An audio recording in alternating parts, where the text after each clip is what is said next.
आता भारत जोडो यात्रा काडपी काँग्रेसीन गोंयाक मुक्त करपाक कांयच केलें ना, तेन्ना तांकां गोंय भारताचो भाग दिसनासलो काय कितें अशें विधान मुख्यमंत्री दोतोर प्रमोद सावंत हाणें केलां। गोंय मुक्त जावंक पावले ते देशभरांतल्या गोंयांक मुक्त करपाक आयिल्ल्या आनी गोंयच्या सुटके झुजाऱ्यां खातीर गोंयांक केंद्र सरकारा कडल्यान केन्नाच मजत मेळ्ळी ना। गोंयची खरी उदरगत 2014 ते 2022 ह्या काळांत जाला अशें मुख्यमंत्री दोतोर प्रमोद सावंत हाणें म्हणलां। मैं जो जूरी चेयरमैन था उसका इस स्टेटमेंट का कंडेम्ड करता हूँ।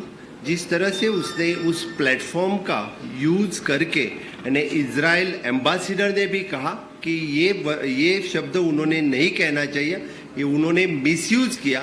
मैं भी कहूँगा कि उन्होंने उस प्लेटफॉर्म का मिसयूज किया है ये शब्द कह के, और एनएफडीसी उसकी कॉग्निजेंस लेंगी ऐसा मुझे लगता है। भारत सरकार ये international film festival it is an NFDC और ईएसजी की तरफ से मनाया जाता है, और डेफिनेटली भारत सरकार की तरफ से एनएफडीसी इसका कॉग्निजेंस करेंगे।